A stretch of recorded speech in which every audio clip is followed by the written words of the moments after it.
यहाँ से हम कुछ एडवांस टॉपिक स्टार्ट करेंगे।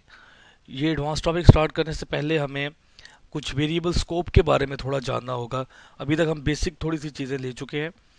अब देखते हैं वेरिएबल स्कोप क्या होते हैं और कितनी किस्म के स्कोप जो है वो हमारे पास जावास्क्रिप्ट के अंदर अवेलेबल होते हैं।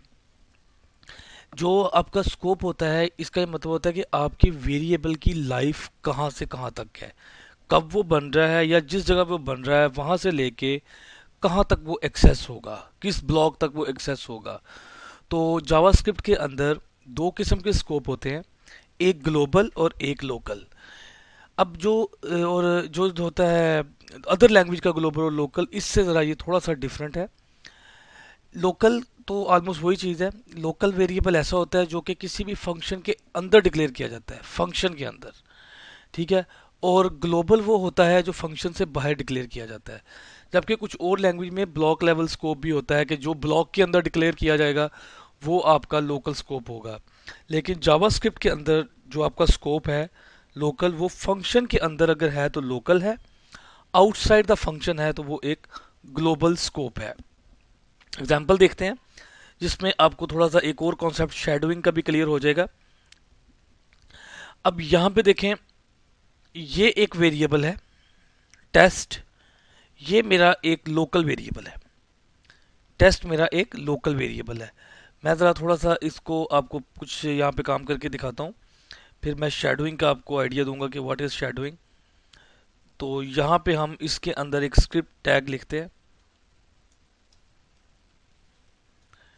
और मैं यहाँ पे कहता हूँ test one and test two. मैं टेस्ट को प्रिंट करवा रहा हूँ। टेस्ट मेरा आउटसाइड द फंक्शन वेरिएबल है। सो इट मीन्स कि आपका टेस्ट वेरिएबल फंक्शन के अंदर भी एक्सेसिबल होगा और आपका कहीं आउटसाइड भी एक्सेसिबल होगा। जबकि अगर मैं बात करूं वेरिएबल टेस्ट टू की, तो जो कि मैंने फंक्शन के अंदर डिक्लेयर किया है और मैं टेस्ट टू को फंक्शन के बाहर एक्सेस करने की कोशिश करता हूं, तो देखते हैं कि हमारे साथ ये क्या सलूक करता है।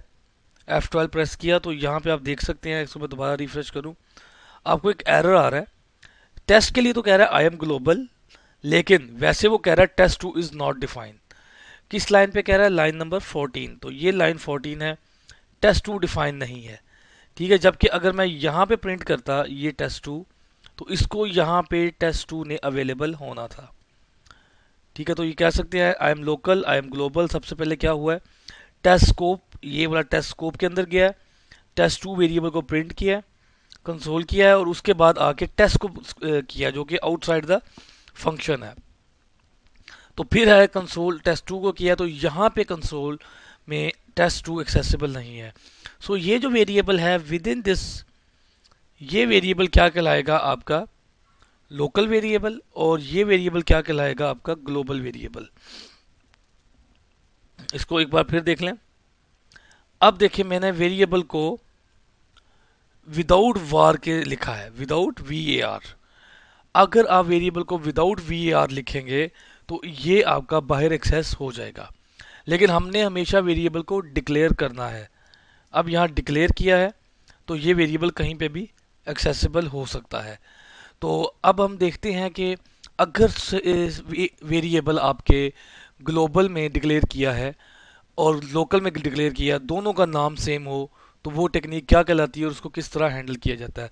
सो ये था अभी बेसिक इंट्रोडक्शन वेरिएबल के स्कोप का। आई होप आपको समझ आ गई होगी कि वो वेरिएबल जो किसी भी फंक्शन के अंदर डिक्लेयर किए जाते हैं वो क्या कहलाते हैं? आपके लोकल वेरिएबल। और जो फंक्शन से बाहर डिक्लेयर किए जाते हैं वो आपके ग्लोबल वेरिएबल कहलाते हैं। So let move to the next topic, that is shadowing.